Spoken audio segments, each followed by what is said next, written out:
YouTube channel में आपका एक बार फिर से स्वागत है दोस्तों। मैं हूं आपका दोस्त लकी। दोस्तों आज बहुत दिनों के बाद फेस टू फेस आने का मौका मिला है। दोस्तों आज से हम शुरू करेंगे क्लास 12th और क्लास 10th और क्लास 11th की मैथ्स। मतलब मैं रोज हर क्लास की एक एक वीडियो डालने की कोशिश करूंगा, ठीक है। और मैथ्स का सिलेबस हम शुरू से लेके अंत तक यहाँ पर सॉल्व करने वाले हैं और एकदम फ्री करेंगे, ठीक है दोस्तों। और आप लोगों को वीडियो देखनी है और कमेंट करना है कि आपको और क्या क्या पढ़ना है। अगर आपको फिजिक्स पढ़ना है तो मैं फिजिक्स की क्लास भी शुरू कर दूंगा।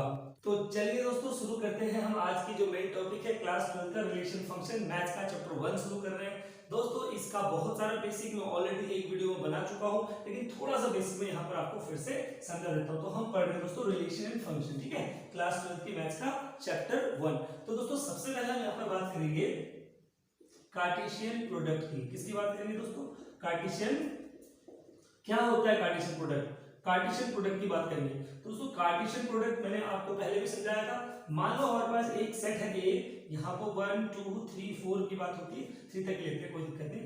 और एक सेट है दोस्तों हमारे पास बी, यहाँ पर है मान लो 5 और 4, यानी यहाँ पर है 4 और 5, है ना।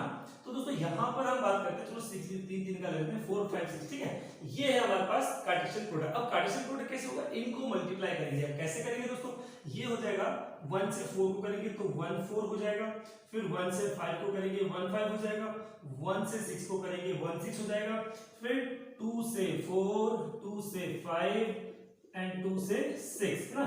फिर 3 से 4 एंड 3 से 5 एंड 3 से 6। तो ये हो गया हमारा कार्टेशियन प्रोडक्ट, ठीक है। सबसे पहली चीज हमें कार्टेशियन प्रोडक्ट समझनी है। तो कार्टेशियन प्रोडक्ट क्या होता है? दोनों को मल्टीप्लाई कर दो और ये आ गया कार्टेशियन प्रोडक्ट। और दोस्तों जो भी कार्टेशियन प्रोडक्ट का जो भी आंसर आया, इसी को हम कहते हैं क्या? Order pair. इसको क्या कहते हैं? इसको कहते हैं ऑर्डर पेयर। अब इसको ऑर्डर पेयर क्यों कहते हैं? ऑर्डर पेयर इसलिए कहते हैं because it is defined in some order, है ना। ऑर्डर का मतलब अगर हम 1 4 लिख रहे हैं, suppose if we are writing 2 4 here, so we can't write 4 2 because 2 4 is the order of this Cartesian product. ये जो कार्टेशियन प्रोडक्ट है, इसका जो आंसर आया जो 2 4 है वो एक ऑर्डर है, 4 2 नहीं है, ठीक है। क्योंकि हम ए से बी में जा रहे हैं, हम ए से बी में जा रहे हैं, ठीक है। क्लियर हो गया दोस्तों? ए का रिलेशन बी से बनेगा तो ये एक ऑर्डर पेयर बनेगा। ऑर्डर पेयर क्या होता है? ऑर्डर पेयर कोई ना कोई ऑर्डर में होता है, ठीक है दोस्तों। ये था हमारा ऑर्डर पेयर और ये था हमारा कार्टेशियन प्रोडक्ट, ठीक है। अब ये ऑलरेडी मैं आपको पढ़ा चुका हूं, लेकिन बस यहाँ पर थोड़ा सा बेसिक बता देता हूँ, ठीक है। अब दोस्तों बात करते हैं हम रिलेशंस की। रिलेशंस किसे कहते हैं? तो कार्टेशियन प्रोडक्ट हमने समझ लिया, ऑर्डर पेयर हमने समझ लिया। अब हम बात करेंगे रिलेशन की। रिलेशन किसे कहते हैं? रिलेशन, ठीक है। तो रिलेशन क्या होता है? हम बात करते हैं relation from A to B, यानी कि एक सेट है मेरे पास ए और एक सेट है मेरे पास बी, तो हम इसको ए आर बी भी कहते हैं, ठीक है। Relation from A to B यानी कि एक सेट है मेरे पास ए, अब वो ए कुछ भी हो सकता है। ए को हम 1 2 3 4 मान सकते हैं और बी को हम 5 6 7 8 ये मान सकते, कुछ भी मान सकते हैं। सेट तो सेट इज, है ना, ये सब सेट में कुछ भी हो सकता है, ठीक है। और इसको थोड़ा ऐसे डिनोट करते हैं।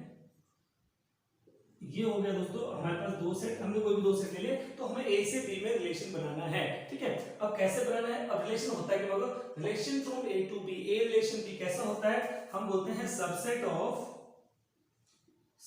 ऑफ ए क्रॉस बी, यानी कि ए क्रॉस बी का कार्टेशियन प्रोडक्ट करूंगा, ठीक है। इसका कार्टेशियन प्रोडक्ट करूंगा तो उसमें से सबसेट निकलेगा। Subset of A cross B taken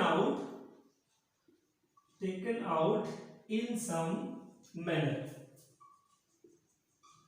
Okay, this is the relation from A to B. A relation B क्या है? Subset of all A cross B taken out in some manner. अब क्या है दोस्तों? जो भी A cross B आएगा उसी का सबसेट होगा, ठीक है। तो उसी को हम क्या बोलते हैं? रिलेशन कहते हैं, ठीक है। रिलेशन क्या है? रिलेशन कुछ नहीं है, रिलेशन जो जिन दो के बीच में हम रिलेट कर रहे हैं, जिन दो का हम कार्टेशियन प्रोडक्ट निकाल रहे हैं, तो उसमें से कुछ सबसेट होगा, वही रिलेशन होगा। जैसे हम लेते हैं फॉर एग्जांपल, ठीक है। एक रिलेशन का हम एग्जांपल लेके आपको समझाऊंगा, ठीक है। For example relation A to B, यानी कि ए बी है, हम ये दो हमारे पास है, ये ऑर्डर पे है, ठीक है। Relation A to B such that A and B both are even number. So देखो दिस इज सम ऑर्डर, मैंने कहा था taken out in some manner.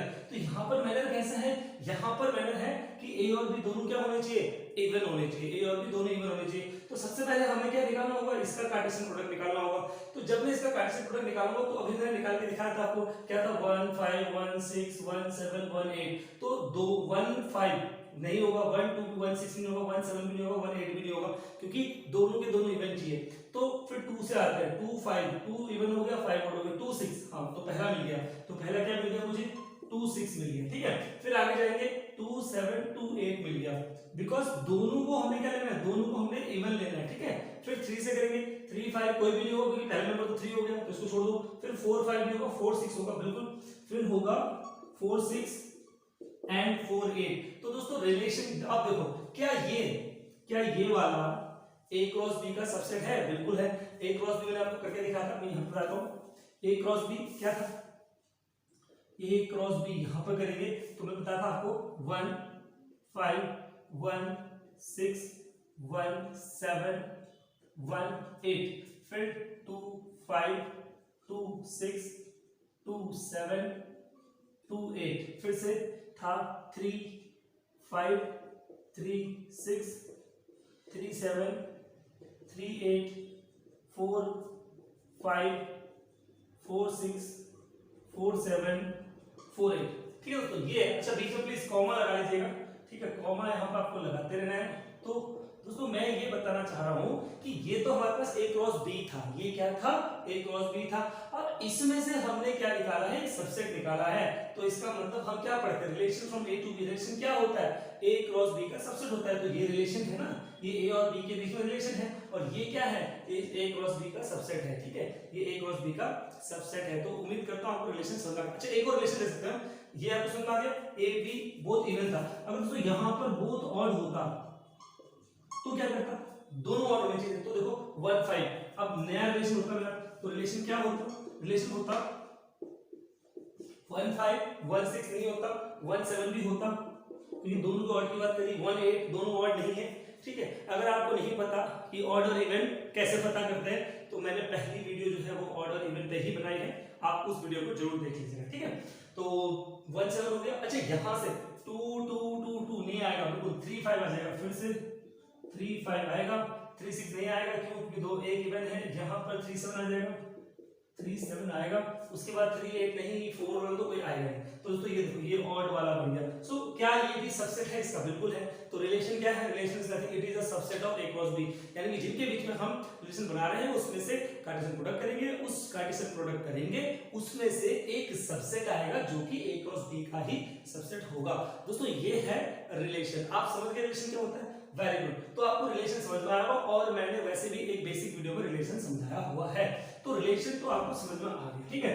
अब हम बात करते हैं कि किसी चीज के कितने रिलेशन हो सकते हैं। मान लो किसी कार्टेशियन प्रोडक्ट के कितने रिलेशन होते हैं, तो मान लो किसी ए सेट में हम बोलेंगे number of elements in set A, मान लो इसमें p एलिमेंट्स हैं, और number of element in set B, मान लो इसमें q एलिमेंट्स हैं। जैसे देखो यहाँ पर कितने एलिमेंट्स हैं, 1 2 3 4, तो मैं यहाँ पे क्या लिखूंगा, यहाँ पे मैं 4 लिखूंगा, क्योंकि a में कितने एलिमेंट हैं, 4 हैं, ठीक है। b में कितने हैं, b में भी 4 हैं, तो ये भी 4 हो गया। तो दोस्तों इसका फॉर्मूला क्या होता है कि नंबर ऑफ रिलेशन का फॉर्मूला क्या होता है, हम बोलते हैं 2 की पावर pq, यानी कि इस कार्टेशियन प्रोडक्ट से हमें कितने रिलेशन मिल सकते हैं, 2 की पावर pq, हमेशा करना कितना पावर 2 की power pq। So what is pq, p is the number of elements that contain in a में क्या है 1 2 3 4 है, तो यहां पर क्या हो जाएगा 2 की पावर 4 into 4, यानी कि 2 की पावर 16, इतने रिलेशन हमें यहां से मिल सकते हैं। ऐसे निकालते हैं नंबर ऑफ रिलेशन, ठीक है दोस्तों, ये था नंबर ऑफ रिलेशन। तो टोटल नंबर ऑफ रिलेशन कितने निकाल सकते हैं, 2 की पावर pq, ठीक है, 2 की power pq is the formula, clear. अब हम बात करते हैं फंक्शंस की, कि फंक्शंस क्या होता है। दोस्तों फंक्शन भी अपने आप में एक रिलेशन है, ठीक है, फंक्शन भी अपने आप में क्या है, रिलेशन है, लेकिन वहां पर क्या होता है कि जो पहला एलिमेंट होता है ऑर्डर पेयर का, वो सेम नहीं होता, मतलब no two order pair have the same first element. बस आप समझ गए कि पहला एलिमेंट सेम नहीं होता। तो फंक्शन क्या है, हम यहाँ पर दोस्तों खाली हवा बनाया होता है कि रिलेशन फंक्शन हार्ड है, बस आप ये समझ जाओ, डेफिनेशन समझ जाओ कि रिलेशन क्या है। जैसे हमने समझा रिलेशन क्या है, रिलेशन क्या है, हमने कहा A क्रॉस B का जो भी सबसेट होता है वो रिलेशन होगा, और that relation would be in some manner, है ना, और मैनर क्या हो सकता है, कुछ भी हो सकता है। उसी तरह फंक्शन भी एक तरह का रिलेशन है, फंक्शन भी एक तरह का रिलेशन है। तो कैसे करेंगे हम फंक्शन, हम बोलेंगे फंक्शन, ठीक है, ए और ए बी, ए से बी में एक फंक्शन हमारा हो रहा है, ठीक है, इज अ रिलेशन, ठीक है। एक फंक्शन क्या है, अपने आप एक रिलेशन है जिसमें क्या होता है, in which no two elements have no two order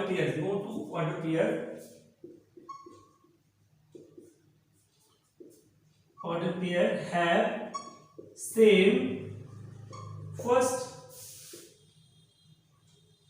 element. Function भी एक तरह का रिलेशन है जिसमें दो ऑर्डर पेयर का फर्स्ट एलिमेंट सेम नहीं हो सकता, ठीक है। तो हम ये बोल सकते हैं in which each element of A has one and only one image in B. कहने का मतलब अगर मैं आपको ऐसे डायग्राम से सिखाऊं जो मैं पहले समझा चुका हूं, ये ए है, ये बी है, यहाँ पे 1 2 3। अब बात होती है स्क्वायर की, ठीक है, बात होती है इसकी स्क्वायर की। अब बताओगे कि 1 का तो होल स्क्वायर 1 ही होगा, 2 का स्क्वायर 4 ही होगा, 3 का स्क्वायर 9 ही होगा। तो इसका मतलब ये जो है ये फंक्शन है। क्यों? क्योंकि इसका जो फर्स्ट एलिमेंट है, जो एक ऑर्डर पे ये बनेगा, इसका 1 1 1 2 4 और बनेगा 3 9, है ना। तो फर्स्ट एलिमेंट किसी का भी रिपीट नहीं होगा, यानी कि एक एलिमेंट के लिए एक इमेज है, यानी कि एक एलिमेंट के लिए एक इमेज है। मैंने आपको बताया ना, A has one and only one image, A के पास सिर्फ एक ही इमेज होगी सेट बी में, है ना। So that would be called the function. तो फंक्शन बहुत सिंपल है, आपको समझ में आ गया होगा कि फंक्शन भी एक रिलेशन है। बस रिलेशन में क्या होता है, देखो यहाँ पर दो एलिमेंट सेम हो सकते हैं ना, दो एलिमेंट सेम हो सकते हैं। अभी हमने किया था थोड़ी देर पहले, वहां पर इवन था तो 2 भी था और 2 भी था, 2 बार था, लेकिन यहाँ पर नहीं हो सकता, ठीक है, यहाँ पर एक ही बार होगा, तो इसको कहेंगे फंक्शन। वैसे हम पढ़ेंगे बहुत डीप में, हमने बहुत सारी चीजें समझनी है। So this is just a basic, ये क्लास 11th का तो मैं आपको बता रहा हूँ। तो हमने अभी तक समझा रिलेशन समझा, हमने फंक्शन समझा, ठीक है। अब हम डोमेन की बात करते हैं। तो डोमेन क्या होता है, मान लो हमारा कोई रिलेशन है, मान लो हमारा कोई रिलेशन है, यहां से यहां कोई रिलेशन है ए से बी में, यहां है हमारे पास 1 3 5 6, ठीक है, और यहां है मेरे पास 2, यहां पर मान लो मेरे पास है 1 9 36 और 49, ठीक है। अब मुझे कहा जाता है कि मेरे पास एक रिलेशन है, ये बोला जाता है कि जो ए वाले का स्क्वायर है वो बी में है, ठीक है। मेरे पास रिलेशन है क्या, ए के स्क्वायर जो है वो बी में है। तो मैं क्या करूंगा, 1 का स्क्वायर तो 1 है, तो मुझे पहला क्या मिल गया, ऑर्डर पेयर 1 मिल गया। फिर 3 का स्क्वायर 9 है, ठीक है, मुझे दूसरा ऑर्डर पेयर मिल गया।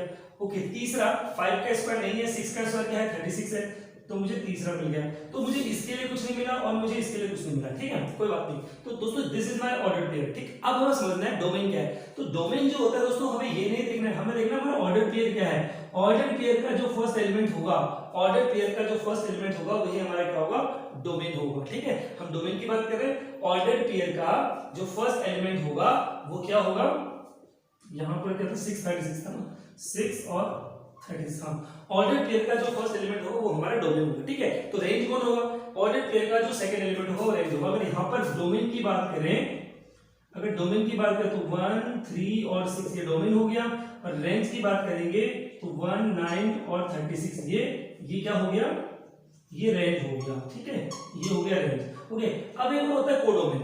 कोडोमेन वो होता है सेट बी में जितने भी एलिमेंट हैं, भले ही वो हमारे ऑर्डर पेयर में है या नहीं है, वो सारे के सारे क्या होंगे, कोडोमेन। तो कोडोमेन क्या होगा, 1 9 36 और 49, ये सारे के सारे होंगे कोडोमेन। तो आपको डोमेन, रेंज और कोडोमेन समझ में आया, ठीक है। अब दोस्तों ये सिर्फ मैं आपको बेसिक समझा रहा हूं, क्योंकि असल जो है वो हमने थोड़ी देर में क्लास में शुरू करना है। दोस्तों अब हम बात करते हैं टाइप ऑफ रिलेशन में। किसकी बात करते हैं, टाइप ऑफ रिलेशन की बात करते हैं। तो दोस्तों टाइप ऑफ रिलेशन बिल्कुल मैं आपको इसी से समझाने वाला हूं, आप बिल्कुल इसे समझिएगा कि टाइप क्या होता है। तो टाइप ऑफ रिलेशन हम समझते हैं, ठीक है। अच्छा, टाइप ऑफ रिलेशन दोस्तों कैसे समझना है, चलो एक और नया सेट लेते हैं, कोई बात नहीं, एक और नया सेट लेते हैं, ए से बात करते हैं।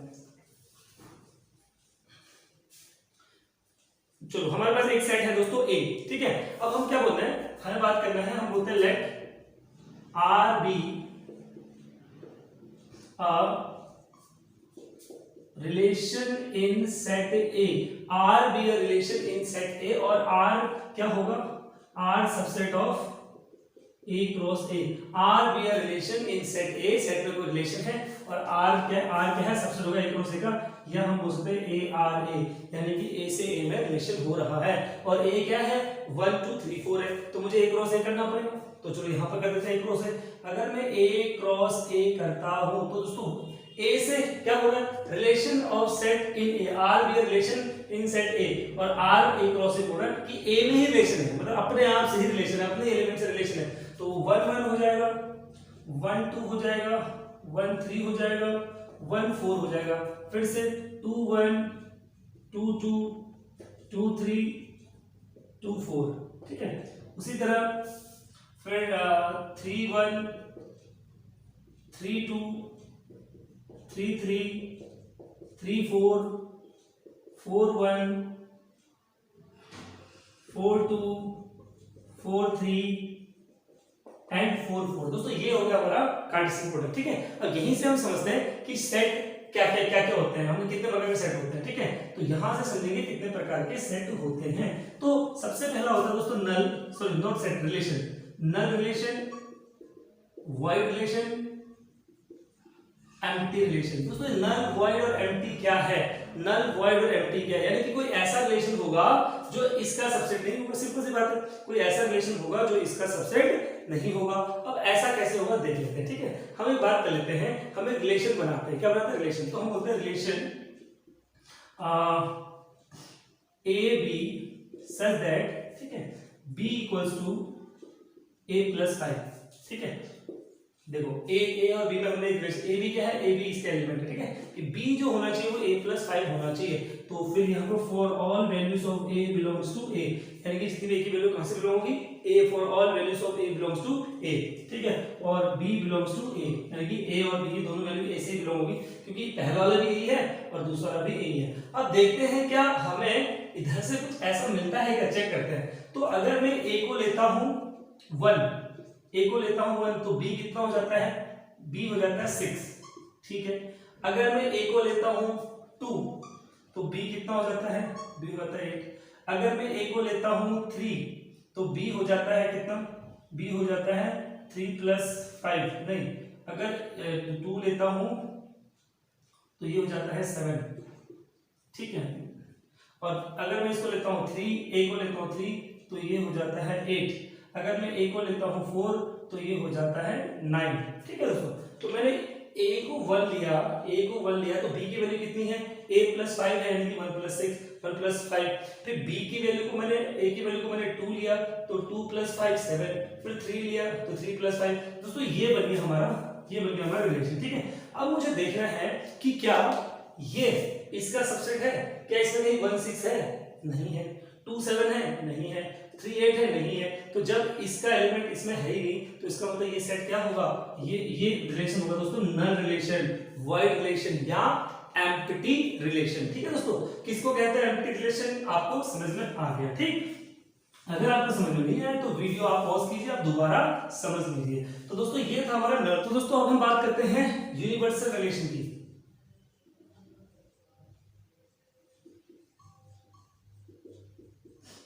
यूनिवर्सल रिलेशन क्या होता है दोस्तों, यूनिवर्सल रिलेशन जो होता है, यहां पर हम कहते हैं each element of set A, set A का हर element related to every element of B, ठीक है। अब यहां पर तो दोनों ही ए है, तो सेट ए का हर एलिमेंट बी से रिलेट करेगा। क्या कहा मैंने, सेट ए का हर एलिमेंट बी से रिलेट करेगा। अब कैसे करेगा देखते हैं। यूनिवर्सल रिलेशन आप समझिए, ईच क्या बोल रहे हैं, each element of A is related to B, A का हर एलिमेंट बी से रिलेट होगा और किसी न किसी तरह से रिलेट होगा। देखते हैं, तो हमने कहा R is relation A to B such that, ठीक है, such that a minus B का mod greater than equal to 0। बस ये हमने देख लिया, इसको देख लेते हैं क्या ये फॉलो हो रहा है, नहीं हो रहा है, देख लेते हैं इसमें। तो a b होगा और a minus be greater than 0 होगा। तो आप इसमें से कोई भी वैल्यू उठा लीजिए, मैं इसको 1 माइनस 1 करता हूं, 1 माइनस 1 करता हूं, क्या ये ग्रेटर देन इक्वल टू 0 है, बिल्कुल आपको पता है ये 0 होगा, 0 होगा ना। और आपको पता है जो भी मॉड के अंदर से बाहर निकलता है वो क्या होता है, वो पॉजिटिव होता है, ठीक है। तो यहाँ तो खैर पॉजिटिव ही होगा, कोई दिक्कत नहीं। तो ये हो गया, ये ठीक है। अब फिर कोई और नंबर उठा लिया, जैसे आपने उठा लिया यहाँ पर, अच्छा सॉरी a माइनस बी, आपने a की जगह उठा लिया 3 और b की जगह उठा लिया आपने 4, ये वाला उठा लिया, ठीक है। और क्या ये है, क्या ये देखो जरा, ये इसको फॉलो कर रहा है। तो 3 माइनस 3 माइनस 4 कितना होता है, ये होता है -1, ठीक है। लेकिन यहाँ बोल रहा है ग्रेटर देन इक्वल टू 0, तो आप बोलोगे -1 0 से बड़ा कैसे हो गया। दोस्तों यहाँ पर ना मॉड लगा हुआ है, और मॉड से जो भी बाहर निकलेगा वो पॉजिटिव होकर निकलेगा। कुछ भी हो, नेगेटिव हो तो पॉजिटिव बन जाएगा, पॉजिटिव हो तो पॉजिटिव ही बन जाएगा। तो मॉड से बाहर निकलेगा तो पॉजिटिव हो गया, तो इसका मतलब क्या 1 ग्रेटर देन इक्वल टू 0 हुआ, बिल्कुल हुआ। तो यहाँ पर क्या हो रहा है, ए और बी में एक रिलेशन बन रहा है, ए और बी में क्या बन रहा है, रिलेशन बन रहा है, और हर एक एलिमेंट दूसरे से रिलेटेड है, क्योंकि दूसरे के बिना पहले का काम नहीं होगा। तो जो भी ऐसे हमारे पास रिलेशन आएंगे उनको हम कहते हैं यूनिवर्सल रिलेशन, ठीक है। अब आता है दोस्तों अगले रिलेशन में।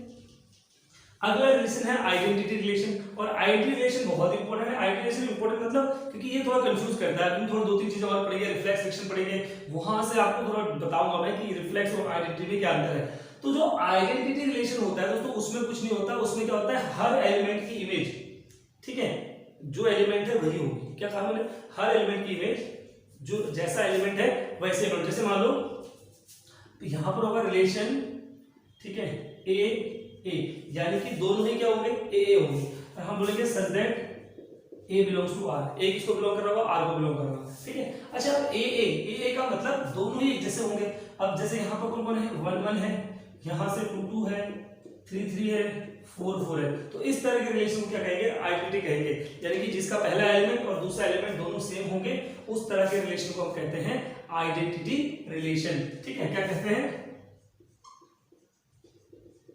Identity relation. जहां पर क्या था, जहां पर क्या बताया था मैंने, each subset, each order pair has doublet.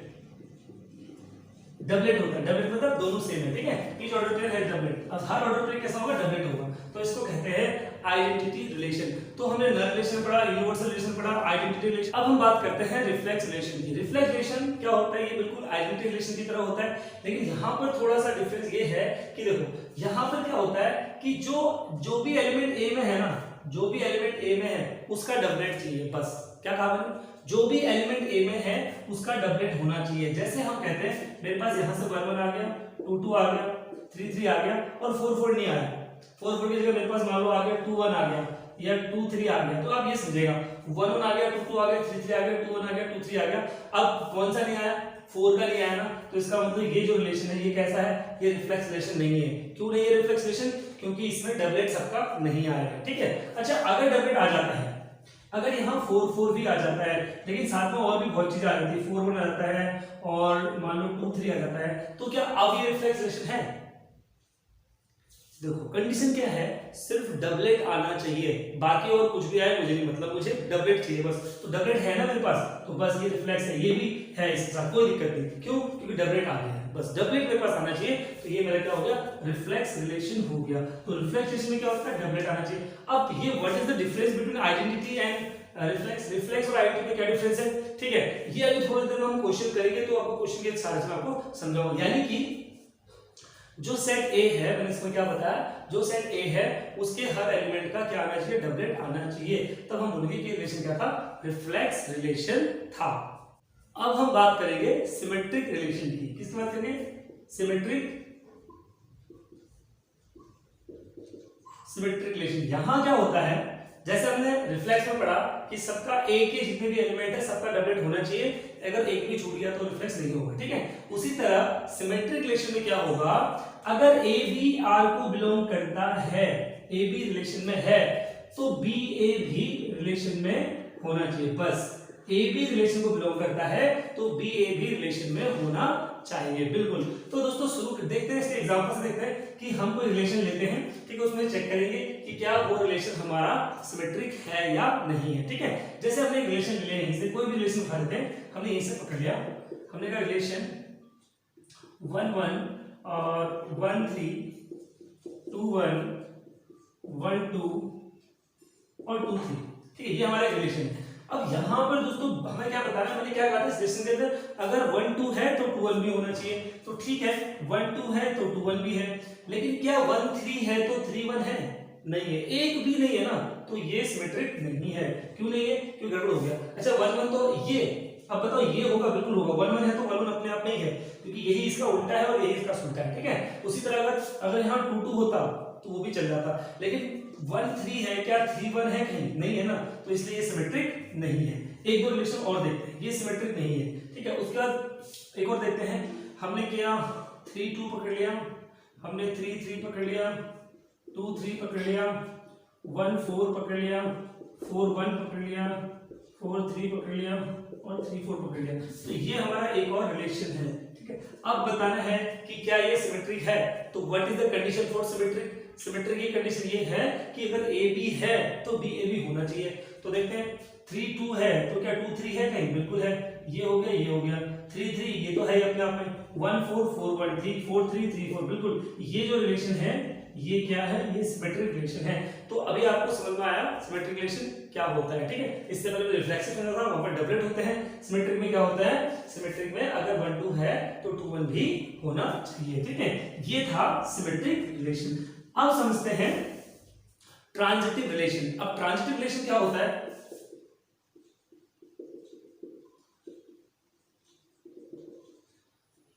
अब समझते हैं ट्रांजिटिव रिलेशन, ठीक है। ट्रांजिटिव रिलेशन क्या होता है, अगर यहां पर ए बी आर को बिलोंग कर रहा है और बी सी भी आर को बिलोंग कर रहा है, तो क्या होगा, तो ए सी भी आर को बिलोंग करेगा। बस आपको समझना है, ए बी आर को बिलोंग कर रहा है, बी सी आर को बिलोंग कर रहा है, तो ए सी भी आर को बिलोंग करेगा। अब कैसे, जैसे रिलेशन लेते हैं, हमारे पास रिलेशन है, हमने 1 1 ले लिया, हमने 1 2 ले लिया, ठीक है, हमने 3 3 ले लिया, हमने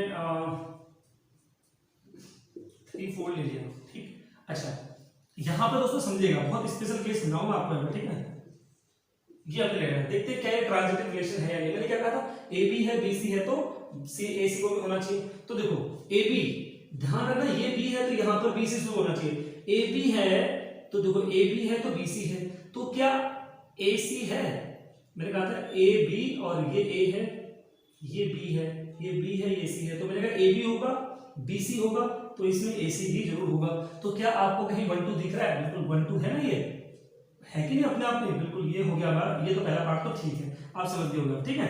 अच्छा, अब देखते हैं फिर से, ए बी है, ए बी है तो क्या इसका साथ में बी सी है, बी सी तो है ही नहीं ना, सिर्फ ए बी है, बी सी तो नहीं है, तो जब बी सी नहीं है तो भी चलेगा। फिर आगे देखते हैं, फिर ए बी है, ए और बी है, बी और सी है, ए और बी है, और बी और ए बी बी सी, तो क्या ए सी है, ए सी क्या है 3 4 है, 3 4 है, बिल्कुल 3 4 भी यही है, ठीक है, तो ये भी हो गया। अब फिर हमने देखा ए बी है, आगे बी सी तो नहीं है ना फिर से। तो दोस्तों इसमें एक चीज समझ में आप देखो, ट्रांजिटिव में क्या होता है, ट्रांजिटिव में आपको ये तो बता ही दिया। देखो एक तो कंडीशन ये होती है कि अगर 1 2 है 2 1 है तो 1 1 भी होना चाहिए, है ना, 1 2 है 2 1 है तो 1 1 भी होना चाहिए, क्योंकि ए बी है बी सी है तो ए सी भी होना चाहिए। दूसरी चीज तो ये है, अगर मान लो मैं कहूं यहाँ पर 3 4 है और एक है 5 6, ठीक है, तो बताओ क्या ये ट्रांजिटिव है। आप बोलोगे यार ए बी तो है बी सी तो है ही, तो जब बी सी नहीं होता है ना, जब बी सी नहीं होता है तो बी सी तो है ही नहीं ना, तो ए बी है तो ट्रांजिटिव है, ठीक है, क्योंकि बी सी नहीं है।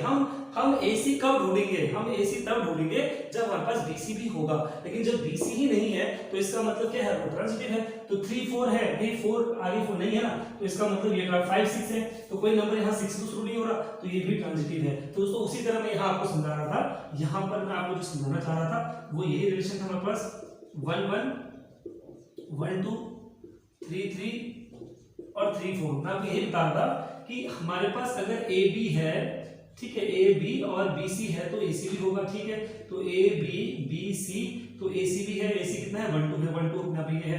फिर मैंने कहा ए बी, अब देखो यहाँ 2 है, ए बी है, लेकिन कोई नंबर 2 से शुरू नहीं हो रहा ना, बी सी नहीं है ना, तो 2 से शुरू नहीं हो तो ठीक है, रिफ्लेक्स है। फिर आगे देखते हैं 3 3, फिर ठीक है 3 3, ए बी है लेकिन यहाँ बी सी है, ए बी है और बी सी है, ठीक है। अब क्या करना है, मुझे देखना है कि क्या ए सी है, तो ए सी 3 4 है, हाँ ये 3 4 है। अगर दोस्तों यहां पर अगर एक नंबर हो जाता 4 6, अगर इसी में 4 6 हुआ था तो फिर से क्या करता मैं, फिर ए बी है बी सी है, ए बी है और बी सी है, क्या ए सी है, ए सी नहीं है ना कहीं, तो इसका मतलब इस केस में अगर ट्रांजिटिव नहीं होता। आप समझ गए होंगे। मैं एक बार और फिर समझाता हूं आपको कि ट्रांजिटिव क्या होता है। दोस्तों आपने यहां से कोई भी सेट उठा लिया, आपने उठा लिया भाई 1 1 उठा लिया, आपने 1 2 उठा लिया, आपने 1 4 उठा लिया, आपने 4 2 उठा लिया, आपने 4 3 उठा लिया, ठीक है। चलो ये सब आपने उठा लिया, ठीक है। अब यहीं से हमें पता लगाना है कि क्या ये ट्रांजिटिव है कि नहीं है। मैंने क्या बताया था, ए बी है, बी सी है, तो ए सी भी होना चाहिए, बिल्कुल ए सी है। फिर ए बी है, 2 से तो कोई नंबर शुरू नहीं हो रहा, ये 2 से खत्म हो रहा, सब तो नहीं हो रहा, तो इसका मतलब ये ठीक, कोई दिक्कत नहीं। फिर मेरे पास आ गया A B B C, A B B C, तो ए सी भी होना चाहिए। 1 2 है, बिल्कुल है, 1 2 है। फिर देखते हैं ए बी, फिर से 2 से कोई शुरू नहीं हो रहा, तो कोई दिक्कत नहीं है। फिर यहाँ देखते हैं 4 3।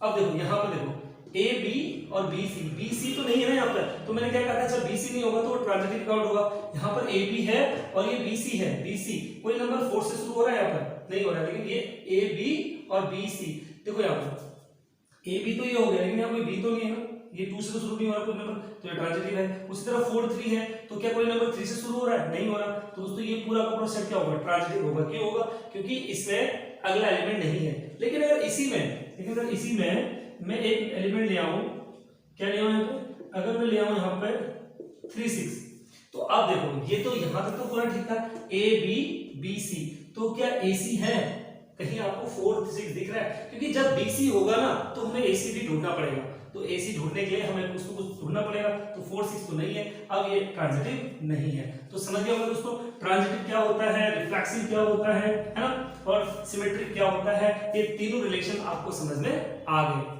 चलिए दोस्तों एक क्वेश्चन करते हैं इसी पे, let T be a set of all triangles in a plane, ठीक है, with r relation in t given that r equal to t1 t2, ठीक है, t1 t2 दोनों है, state whether r is equivalent or not, ठीक है, such that t1 congruent to t2। दोस्तों यहाँ पर इक्विवेलेंस की बात की है, तो इक्विवेलेंस रिलेशन कौन सा रिलेशन होता है दोस्तों, जो रिलेशन रिफ्लेक्सिव भी होता है, सिमेट्रिक भी होता है और ट्रांजिटिव भी होता है। तो मैंने इक्विवेलेंस रिलेशन की बात करते हैं, इक्विवेलेंस रिलेशन, ठीक है। क्लास 12 में सबसे पहला क्वेश्चन आपका इसी से आएगा एनसीईआरटी में, जो कि मैं आपको कल आज की क्लास में मैंने आपको ये सब कुछ समझा दिया। कल से हम एनसीईआरटी 1.1 से एक ही क्वेश्चन से शुरू करेंगे। तो इक्विवेलेंस रिलेशन क्या होता है, इक्विवेलेंस रिलेशन मैंने क्या बताया, वो रिफ्लेक्सिव भी होगा, वो सिमेट्रिक भी होगा और वो ट्रांजिटिव भी होगा। अगर कोई रिलेशन ये तीनों होता है, रिफ्लेक्सिव भी होता है, सिमेट्रिक भी होता है, ट्रांजिटिव भी होता है, तो उसको कहते हैं इक्विवेलेंस रिलेशन, ठीक है। तो इक्विवेलेंस, तब इसीलिए हमने रिफ्लेक्सिव, सिमेट्रिक और ट्रांजिटिव पढ़ा था, ताकि हम इक्विवेलेंस रिलेशन। तो फ्रेंड्स इस क्वेश्चन में हमें क्या पूछा है, हमने पूछा है एक T be set of triangles है, सारे ट्रायंगल्स है, ठीक है, और हमें रिलेशन बनाना है कि T1 T2 दोनों, ये पहला वाला T1 T2 दो अलग ट्रायंगल, और T1 T2 भी क्या उनमें रिलेशन है दोस्तों, वो दोनों एक दूसरे के कॉन्ग्रुएंट है, ठीक है। तो हमें देखना है कि पहले ये रिफ्लेक्सिव है कि नहीं है, तो हमें देखना पड़ेगा ना रिफ्लेक्सिव है या फिर ट्रांजिटिव है या सिमेट्रिक है। तो रिफ्लेक्सिव देखते हैं, तो रिफ्लेक्सिव है कि नहीं दोस्तों। रिफ्लेक्सिव में क्या होता है, हम बोलते हैं कि दोनों T1 T दोनों इक्वल होने चाहिए, ठीक है, और हम बोलते हैं कि T1 बिलोंग्स टू R, ठीक है। अब ये बताओ इन दोनों में क्या रिलेशन है, इन दोनों में रिलेशन है T1 कॉन्ग्रुएंट टू T2, तो इसका मतलब ये यहाँ पर T2 का काम कर रहा है इस बार, तो क्या T1 और T1 ये अपने आप के कॉन्ग्रुएंट नहीं होगा, हर ट्रायंगल अपना ही कॉन्ग्रुएंट तो होता ही है ना, तो इसका मतलब हमें ये समझ में आ गया कि ये तो रिफ्लेक्सिव है। रिफ्लेक्सिव कैसे, क्योंकि T1 T1 हो रहा है और ये कंडीशन को वो सेटिस्फाई कर रहा है, ठीक है, समझ गए होंगे आप। मैंने रिफ्लेक्सिव में क्या करना है आपको, ये कंडीशन सेटिस्फाई करानी है रिफ्लेक्सिव, तो T1 T1 आपने लिया है, यहाँ T2 की जगह भी T1, क्योंकि रिफ्लेक्सिव क्या कहता है, दोनों एक जैसे होने चाहिए, डबलेट होनी चाहिए, तो डबलेट लिए हैं, और क्या T और ये डबलेट ये कंडीशन सेटिस्फाई कर रहा है, बिल्कुल कर रहा है। ये क्या T1 के कॉन्ग्रुएंट होगा, बिल्कुल होगा, तो इसलिए हमने कहा समझ में आ गया, T1 बिलोंग्स टू R नहीं, T1 बिलोंग्स टू T, यहाँ T की बात कर रहे हैं, ठीक है, क्लियर हो गया। अब आता है दूसरा कौन सा, सिमेट्रिक। सिमेट्रिक में क्या कहता है दोस्तों, सिमेट्रिक में ये होता है कि T1 T2 belongs to T होगा, तो T1 भी बिलोंग्स टू T होगा, क्या ये प्रूफ हुआ है, तो क्या T1 कॉन्ग्रुएंट है T2 के, बिल्कुल है, तो जब T1 T2 के कॉन्ग्रुएंट है तो T2 भी कॉन्ग्रुएंट होगा किसके, T1 के, तो क्या ये फॉलो कर रहा है, बिल्कुल कर रहा है, क्योंकि हमने कहा अगर T1 T2 होगा तो T2 T1 भी होना चाहिए, तो क्या दोनों कंडीशन फॉलो हो रही है, बिल्कुल दोनों ही फॉलो हो रही है, क्योंकि अगर T1 T2 के कॉन्ग्रुएंट होगा तो T2 भी T1 के कॉन्ग्रुएंट होगा, और क्लियर है, और दोनों में क्या बन रिलेशन बन रहा है, तो हम यहाँ से बता सकते हैं ना, ठीक है। तो इसका मतलब ये क्या है, सिमेट्रिक है। तीसरा है दोस्तों हमारे पास, कौन सा है तीसरा, और ट्रांजिटिव। अब ट्रांजिटिव शो करने के लिए तो हमने रिफ्लेक्सिव शो कर दिया है, सिमेट्रिक शो कर दिया है। अब बात करते हैं ट्रांजिटिव की। तो ट्रांजिटिव में क्या होता है, ए बी है, बी सी है, तो सी ए को भी होना पड़ेगा। तो पहले बात करते हैं T1 T2, T1 T2 belong कर रहा है आर को, बिल्कुल रिलेशन बन रहा है। T2 T1 रिलेशन बन रहा है। अब क्या बनना चाहिए, हम कहते हैं ए बी है, बी सी है, अच्छा T3 ए बी है, बी सी है, तो ए सी भी होना चाहिए, ठीक है। तो अभी हमें देखना है क्या T1 T3 भी है, तो चेक करते हैं, ठीक है। तो यहाँ देखते हैं T1 कॉन्वेंट है T2 के, बहुत अच्छी बात है, और T2 भी T1 कॉन्वेंट है T2 के, और T2 कॉन्वेंट होगा किसके, T3 के। तो क्या जब A B के इक्वल है, B C के इक्वल है, तो A C के इक्वल नहीं होता है, बिल्कुल होता है। तो यहाँ से दोस्तों हमें समझ में आ गया कि T1 कॉन्वेंट है किसके, T3 के। तो इसका मतलब है कि T1 और T3 भी R को बिलोंग करेंगे। तो दोस्तों तीसरा पार्ट क्या होगी, ये ट्रांजिटिव भी है, क्या है ये ट्रांजिटिव भी है। क्योंकि अगर आपने ये तीनों चीजें समझ ली ना कि ट्रांजिटिव क्या होता है, रिफ्लेक्सिव क्या होता है, सिमेट्रिक क्या होता है, तो आपने ये क्वेश्चन बहुत आसानी से कर दिया होगा। दोस्तों ये बहुत एक सिंपल सा क्वेश्चन था। अब मैं कल से एक एक क्वेश्चन एनसीईआरटी का आपको कराऊंगा। कल से हम बिल्कुल बेसिक नहीं करेंगे। अगर आपको कल की क्लास में आना है तो प्लीज आज की क्लास को क्लियर कर लीजिएगा, और कल से हम बिल्कुल एक्सरसाइज 1.1 का पहला क्वेश्चन से कल से शुरू कर देंगे। दोस्तों वीडियो देखने के लिए धन्यवाद। चैनल को लाइक कीजिए, सब्सक्राइब कीजिए और कमेंट कीजिए।